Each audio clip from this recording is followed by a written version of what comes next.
给所有男人一个忠告啊，就是当你挣到钱的时候，不要再 A piece of advice to all men. When you start making money, don't hand over every single cent to your wife like you did before. Because when the day comes that you can't make money, she may no longer truly be your wife. As the saying goes, husband and wife are like birds in the same forest, but when disaster strikes, they fly their separate ways. Reality tells us that when a crisis arrives, they are often the least reliable. So men, open your eyes and be cautious. 我脾气不好，你必须得惯着我。我这来了一个 I have a bad temper and you'll just have to tolerate it. That's how a certain self-proclaimed confident girl introduced herself. The moment she started her self-introduction, she said straight out that her temper isn't good, that her emotions are sometimes unstable. She knows full well that she may not be easy to get along with, but she shrugs it off as if it can't be helped. In her mind, two people being together means one side must always give in. But let's be honest, not everyone is willing or even capable of being that endlessly tolerant person.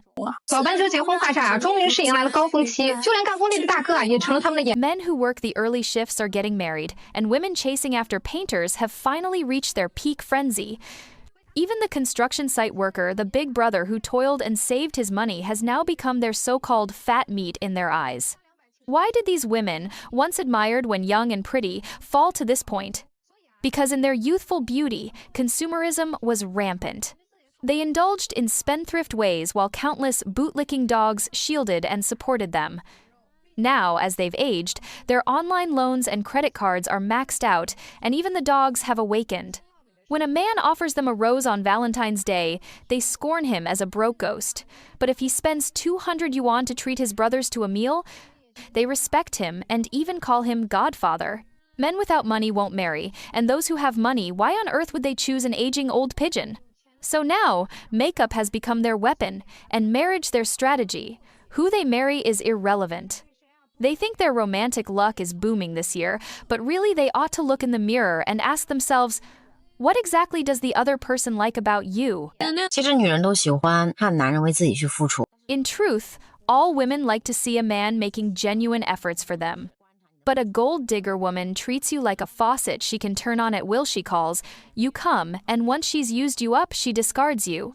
A good woman, however, pays attention to your efforts, observing whether you truly love her. The gold digger drains your value until nothing is left. But a good woman, when she accepts your kindness, will think of ways to return it to you, often giving back the same or even more. If she doesn't like you, a good woman will reject you from the beginning. Her moral sense doesn't allow her to accept what she cannot return. But a gold digger never refuses. Once you start giving, it becomes a bottomless pit. Before we dive into all of this, let us know in the comments where you're watching this video from. Connecting with viewers across the world is a huge source of inspiration for us. 所有年龄超过30岁想结婚但是还没有结婚的女生。 For all women over the age of 30 who want to get married but still haven't remembered this, your fate will either be staying single for the rest of your life or marrying a man who is far below your standards in looks, status, and quality. No matter how beautiful you are, no matter how high your income is, this is simply your destiny. And as for those women who never want to get married at all, please don't comment on this video. You are not the group I'm talking about, so don't try to force your presence here. Let me tell you, age is far crueler to women than it is to men. If a man grows older and still hasn't married, society assumes it's because he's poor. Whether he marries or not is secondary. But if a woman grows older, wants marriage, and still isn't married, society will not think that way. People will say either that your standards are too high and you're too picky, or that you have some kind of physical or psychological problem. Whether or not you actually have a problem is one thing, but what people whisper behind your back is another, and you cannot control their mouths. There are also women who watch too many idol dramas or play too much on social media and think, a younger guy isn't bad, right? Well, whether the younger guy actually wants you is another question. But if a man is reduced to the point where he must date an older woman past her prime, how good do you think that man really is? A normal, outstanding man will most likely look for someone his age or younger. Only when he can't compete in his own age circle, when he's been eliminated from the market and has no options left, will he reluctantly settle for someone older. And even then, such relationships rarely lead to marriage, because dating is between two people, but marriage is between two families. If his parents have even a bit of money or if his family conditions are decent, you can rest assured they will never allow him to marry a woman who is significantly older. So, in the eyes of older women, so-called younger men are really nothing more than scraping the bottom of the barrel. And even then, whether that crippled general will actually marry you in the end is highly uncertain. 有个女的说，婚前没有多少男人追我，结婚以后 A woman once said, "Before I got married, not many men pursued me, but after I got married, suddenly a lot of men are chasing me. Why is that?" Here's the harsh truth. The main reason is because it's free. Before marriage, when a man pursues you, he has to consider a lot of factors: a car, a house, bride price, and so on. But after marriage, when he pursues you, he doesn't have to take responsibility, and you, by then, usually know more, you have more experience. When he wants to play with you, even if you refuse, he can still threaten you. He might tell your husband, or he might blackmail you for money. Some women say, "Isn't it because I have more charm after marriage?" In reality, if you find men pursuing you after marriage, it means there is a problem with you. It means you are sending out signals that you need a man, and once others pick up that signal, they will swarm around you. It's just like a company car, anyone can drive it. The maintenance, repairs, and insurance are all handled by someone else. Even if they break it, there are people to fix it. When there's something cheap and easy to take, who wouldn't take advantage? That's why women must maintain self-respect and self-love, because that is the greatest protection you can give yourself. 20多岁的你，是不是觉得只要事业成功就能找到？ When you are in your 20s, do you believe that as long as you achieve career success, you will naturally find a better man? That's wrong, completely wrong. Today, the story of a 3-4-year-old woman from Shenzhen may shatter that belief. She earns 500,000 yuan a year, successfully passed graduate school exams, yet was rejected by more than 10 high-quality men. The reason is suffocating. First, you must understand. Being accomplished does not mean being easy to marry. This woman, since she was young, made it her goal to marry a man more outstanding than herself. So, in her 20s, she worked tirelessly, building her business, pursuing further studies, and reaching an annual income of 500,000 yuan. And the result? She met over 10 so-called quality men, and every single one rejected her. One of them even said a heartbreaking line, "You are excellent, but your excellence is not what I need." So what do men truly value? She finally realized that excellent men do not care much about a woman's degree or income. Meeting the baseline is enough. What they value the most are age, looks, and personality. Just as women focus primarily on men's financial condition, men focus on youth and appearance. That is reality. In her 20s, she didn't understand this. In her 30s, she regretted it deeply. When she was younger, everyone told her, 30 is a barrier for women. She didn't believe it. She thought, as long as I'm outstanding, age won't matter. I'll focus on my career first and the right man will naturally appear. But at 34, she finally realized that the market rules had long been set.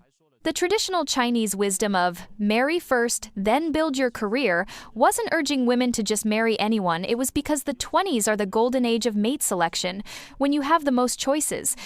Your 30s are for focusing on your career once your family is stable. She reversed the order. She achieved career success, but lost her options in marriage. So, sisters, what is the most important thing to invest in during your 20s? It's not blindly chasing career achievements, but rather seizing youth to secure a high-quality partner. 真的，大部分女生对自己的这个颜值是没有。 Honestly, most women do not have a clear sense of their own attractiveness. Many women like to rate themselves as pretty good, above average. But when you ask, have men ever complimented you on your looks? They often answer, oh, many of my girlfriends say I look good. They say I have a good foundation. But when you ask again, have you ever been pursued by men? That's when they fall silent, embarrassed. Recently, I met such a woman, someone propped up by her so-called girlfriends, but clearly misled. Her conditions were not bad.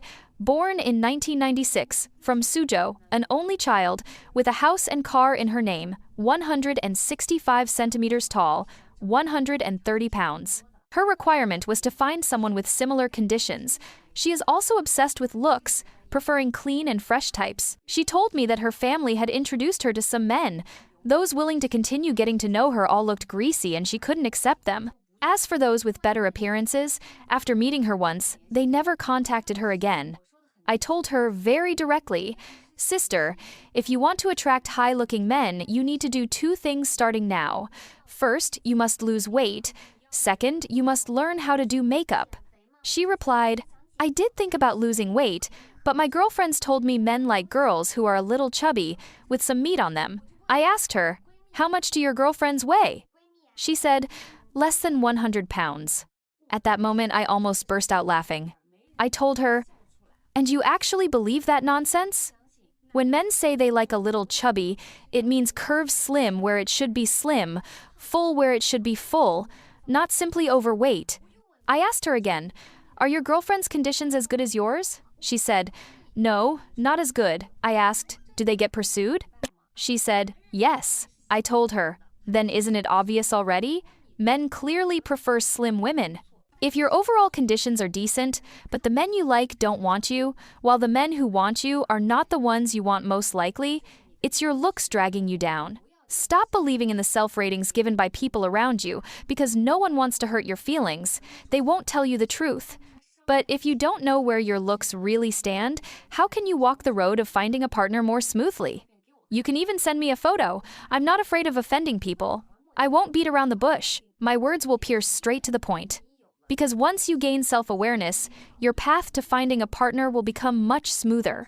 订婚的时候说好了，彩礼是22.8万，这陪嫁呢也是22.8万。 At the time of engagement, it was agreed that the bride price would be 228,000 yuan, and the dowry would also be 228,000 yuan. The groom's family promptly transferred the money. But on the wedding day, the bride's side directly took the bride price and handed it back as the dowry, claiming that this was just local custom. They even insisted that the dowry car should be included in that calculation, reasoning that since the groom already had a car, there was no need to buy another one. The groom was furious, he said. So in the end, the money I spent just went around in a circle and came back as the bride price again. Dowry, by definition, is supposed to be support from both families to help the new household. But when it becomes nothing more than transferring money from one hand to the other, it completely loses its meaning. Calling it custom is just another way of saying there's no sincerity. If you're going to talk about bride price and dowry, then it should be about fairness, about both families sincerely supporting the couple. If you already intended to recycle the groom's money, then why bother agreeing on a specific amount in the first place? This kind of move is uncomfortable to anyone who sees it. Marriage is supposed to be about true intention. Bride, price, and dowry should be discussed clearly in advance. Don't use customs as an excuse.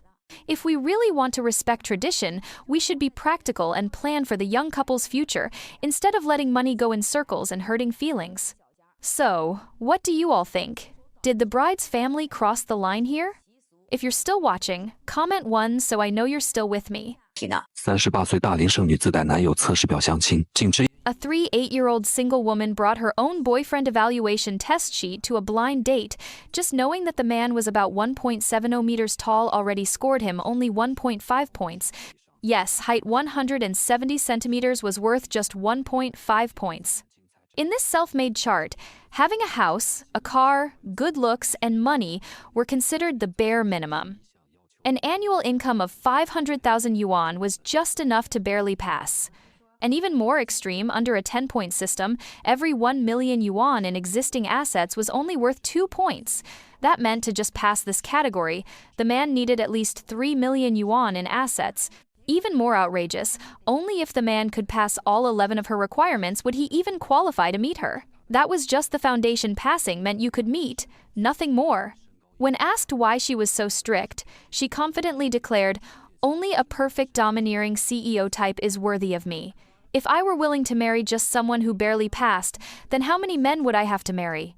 She emphasized that beyond money, character, personality, and family background were also essential considerations. But let's look at her own profile. 38 years old, 1.62 meters tall, with her greatest advantage being her proud academic credentials, she has a master's degree. Ironically, this has also become the key reason she remains single. In today's matchmaking market, highly educated women often set high expectations for partners. These expectations stem both from self-validation of personal value and from ingrained gender role expectations. But when they want someone equally matched, their advanced education naturally raises the bar for everything else. With age creeping up, unwillingness to compromise, and anxiety about being unmarried at this stage, many women lose themselves. She craves marriage, yet refuses to settle for an ordinary man of equal standing. She thought she finally met her Prince Charming once, but it turned out to be a scam. Last year, she had a boyfriend, only to discover later that he was a married man. She had unknowingly been with another woman's husband for half a year. When the truth came out, she had no choice but to break up. Now, as she restarts her search for true love, her standards have risen even higher. On her test sheet, a man born in the same year as her, earning more than 800,000 yuan annually, only scored 62.5 points. The key deduction? He had been married before. When asked further, the man explained that his marriage ended because he lost a lot of money in investments, which led to overwhelming pressure. After divorce, he managed to pay off all the debts within 2 years and never once stopped paying child support. Yet, instead of seeing his responsibility, she focused on the negatives. I care a lot about the fact he has a child. Divorce itself doesn't bother me, but having a child means too many ties. He admitted he still communicates with his ex for the child's sake. Doesn't that mean their relationship is still close? She demanded that after divorce, there should be total severance, no contact, no shared city, nothing. She even questioned his child support payments. Shouldn't child support be deducted from his income when calculating whether he meets my standards? The man calmly explained that child support was just 1% of his income, and he was fully committed to treating his next marriage seriously. Still, she continued criticizing, leaving no room for understanding. In the end, the blind date ended with nothing. If we put aside the child issue, this man's conditions were actually quite good, and he was sincere about starting over. But the woman, at 38, still insists on finding a never-married, flawless prince. So, what do you think? Is she being rational or simply unrealistic? 30岁以上的女生再优秀都不考虑吗？对于我来说，30岁以上的 Do you really not consider women over 30, no matter how outstanding they are? For me, once a woman is past 30, she no longer counts as outstanding, at least not the kind of outstanding I'm looking for. But you're already in your 30s and still unmarried. Don't others also wonder what's wrong with you? When I graduated, I was close to 30. Now, after working only 3 or 4 years, being unmarried is completely normal to me. If after working 7 or 8 years I still couldn't find someone, then I'd admit the problem lies with me. What's your education level? What do you do now? I work in technical management in the research department. Do you own a house? I have 2 in my own name. One I bought from running a small food stall during school, and the other I purchased myself after working. So your income must be pretty high? Back in school, I also took on many projects and managed to save up.